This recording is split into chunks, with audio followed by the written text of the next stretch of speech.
UP की 8 सीटों का समीकरण किस पार्टी का है पलड़ा भारी? मायावती बिना गठबंधन के करेंगी कमाल।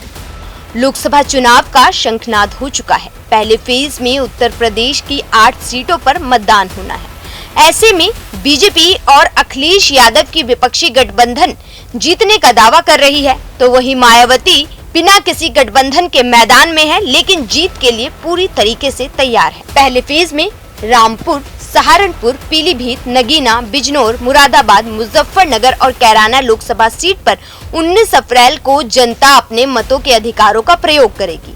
ऐसे में ये जानना बेहद जरूरी है कि आखिर किस सीट पर कौन कितना मजबूत है। सबसे पहले बात पीलीभीत सीट की करें तो जिस पर बीजेपी ने वरुण गांधी का टिकट काटा, तो वरुण से ज्यादा विपक्ष को दर्द हुआ, क्योंकि यहाँ बीजेपी ने कांग्रेस से आए जीतन प्रसाद को अपना उम्मीदवार घोषित किया और बीजेपी के इकलौते नेता वरुण गांधी ही हैं जो लगातार बीजेपी और प्रधानमंत्री मोदी से सवाल पूछते हुए नजर आए हैं। जातीय आंकड़ों पर नजर डाली जाए तो पीलीभीत सीट पर 5 लाख के आसपास मुस्लिम, किसान 3 से 4 लाख के बीच, कुर्मी वोटर लगभग 2 लाख हैं।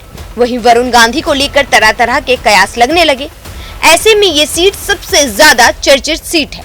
वरुण गांधी ने पिछली बार तकरीबन 2.5 लाख वोटों से ज्यादा जीतकर जीत दर्ज की थी।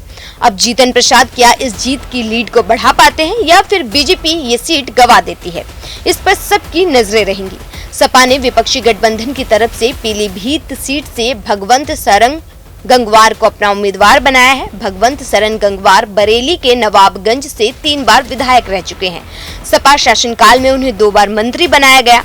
साल 2009 और 2019 के लोकसभा चुनाव में पार्टी ने उन्हें बरेली संसदीय क्षेत्र से प्रत्याशी बनाया, मगर जीत दर्ज नहीं कर सके। वहीं बीएसपी ने पीलीभीत सीट से अनीस अहमद खां उर्फ फूल बाबू को प्रत्याशी बनाया। पीलीभीत की जनता किसे वोट देगी, ये तो देखना होगा। बिजनौर सीट की बात की जाए तो एनडीए के उम्मीदवार के तौर पर आरएलडी के प्रत्याशी चंदन चौहान है, जबकि समाजवादी पार्टी के दीपक सैनी हैं। वहीं बीएसपी ने यहां से जाट प्रत्याशी चौधरी वीरेंद्र सिंह को अपना उम्मीदवार बनाया है। बीजेपी ने गुर्जर, बसपा ने जाट और समाजवादी पार्टी ने ओबीसी प्रत्याशी को उतारा है। आरएलडी को इस गठबंधन में दी गई 2 सीटों में से बिजनौर एक सीट है। जातिगत वोटरों की बात की जाए तो यहाँ करीब 4.5 लाख से 5 लाख के आसपास मुस्लिम वोटर हैं, जबकि तकरीबन 4 से 4.5 लाख के बीच दलित, 1.5 से 2.25 लाख के करीब जाट, इसके अलावा 50,000 से 75,000 के बीच गुर्जर, 50,000 से 60,000 के बीच ब्राह्मण वोटर हैं। वहीं इसके अलावा चौहान, त्यागी, अन्य जाति सहित अन्य कई जातियों के वोट भी इसमें शामिल हैं। इस सीट पर मुस्लिम और दलित वोटर हमेशा निर्णायक रहा है। ये सीट मायावती के लिए हमेशा खास रहा है, क्योंकि पिछली बार की अगर बात की जाए तो मोदी लहर के बीच भी ये सीट मायावती के खाते में आई थी। ऐसे में इस सीट को जीतने के लिए बसपा ने अपनी पूरी ताकत लगा दी है। बसपा ने यहाँ जाट प्रत्याशी चौधरी वीरेंद्र सिंह को जिताने के लिए पूरी तरीके से मैदान तैयार कर रखा है। नगीना लोकसभा क्षेत्र नए परिसीमन की सिफारिश के बाद बनी थी। ये सीट 16 लाख वोट वाली है। यहाँ मुस्लिम मतदाता 6 लाख के करीब है। वहीं अनुसूचित जनजाति के वोटरों की बात की जाए तो 3 लाख से अधिक है। ऐसे में ये सीट बड़े नेताओं के लिए सुरक्षित मानी जाती रही है। यहाँ 3 चुनाव में 3 अलग अलग पार्टी के उम्मीदवारों ने जीत दर्ज की। नगीना लोकसभा चुनाव दिलचस्प होने वाला है, क्योंकि यहाँ बीजेपी की तरफ से नहटोर के विधायक ओम कुमार को मौका दिया गया है। सपा ने मनोज कुमार को मैदान में उतार दिया है। वहीं बसपा ने सुरेंद्र पाल को टिकट दिया है। इसके अलावा भीम आर्मी चीफ चंद्रशेखर ने ताल ठोक दी है। ऐसे में देखना होगा कि चंद्रशेखर, जो खुद को दलितों का नेता कहते हैं, वो बाजी मारते हैं या फिर मायावती की जमीन आज भी बरकरार है। लेकिन यहाँ पर मुस्लिम वोटर ही तय करेंगे कि ये सीट किसकी होगी।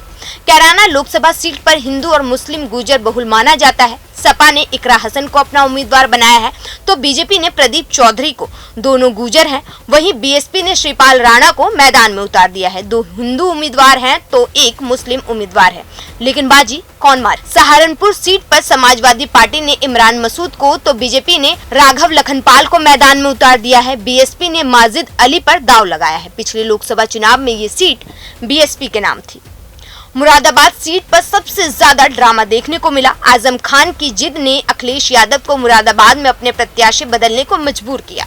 एंटी हसन की जगह पर सपा ने रुचि वीरा को अपना उम्मीदवार बनाया है, जबकि बीजेपी ने फिर कुंवर सर्वेश सिंह पर अपना दांव लगाया है। बहुजन समाज पार्टी ने मोहम्मद इरफान सैनी को मैदान में उतारा है। सपा के इस ड्रामे का फायदा मायावती या फिर बीजेपी कौन अच्छे से उठाता है, ये तो आने वाला वक्त बताएगा। मुजफ्फरनगर से बीजेपी ने अपने जाट चेहरे संजीव बालियान को तीसरी बार मैदान में उतार दिया।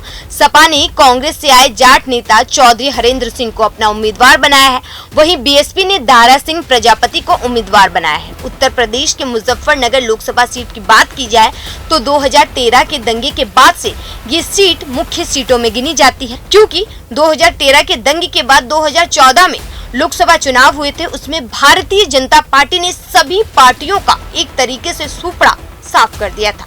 मुजफ्फरनगर लोकसभा सीट पर अगर जातीय आंकड़ों की बात की जाए तो इस सीट पर 2019 के चुनाव की आंकड़ों के मुताबिक करीब 17 लाख के आसपास मतदाता हैं, जिसमें लगभग 5 लाख मुस्लिम, 2 लाख दलित, 1.5 लाख जाट, 1,30,000 कश्यप, 1,20,000 सैनी, 1,15,000 वैश्य, लगभग 1,80,000 ठाकुर, गुर्जर, त्यागी, ब्राह्मण, पाल, प्रजापति, सुनार और अन्य जाति के लोग आते हैं। वहीं रामपुर सीट पर नामांकन के दौरान सपा का ड्रामा देखने को मिला। आजम खान ने जेल के अंदर से ही खेल करने की कोशिश की। चुनावी आंकड़ों पर नजर डाली जाए तो 1952 से 2019 तक चुनाव में यह काफी उलटफेर देखने को मिला। यहाँ से 10 बार कांग्रेस, 4 बार बीजेपी, 3 बार सपा और 1 बार भारतीय लोक दल से निर्वाचित हुए सांसद लोकसभा पहुंचे। मौलाना महिबुल्ला नदवी सपा के उम्मीदवार हैं। वहीं बीएसपी ने जुशां खां को खड़ा किया है। बीजेपी ने घनश्याम लोधी को मैदान में उतार दिया है। ऐसे में इन सीटों में से कुछ सीटों पर बीएसपी दोबारा जीत दर्ज करना चाहती है, तो वहीं बीजेपी की छोटी सी गलती मायावती को फायदा पहुंचाएगी, क्योंकि अखिलेश यादव के खुद के नेता ही आपस में लड़ते हुए दिखाई दे रहे हैं। इससे जनता और वोटरों के बीच गलत मैसेज जा रहा है और बीजेपी लगातार 10 सालों से केंद्र की सत्ता में है। ऐसे में एंटी इनकम्बेंसी का सामना बीजेपी को करना पड़ सकता है। वहीं मायावती ने एनडीए और विपक्षी गठबंधन से अलग अकेले मैदान में उतरने का जो दावा और खेल चला है, इससे वो वोटरों के बीच एक तरीके से ताकतवर नेता के रूप में दिखाई दे रही हैं। लेकिन ये नेता वोटों में अपने आप को जिता पाती है या नहीं, ये आने वाला वक्त बताएगा। Bureau report, news 1 India.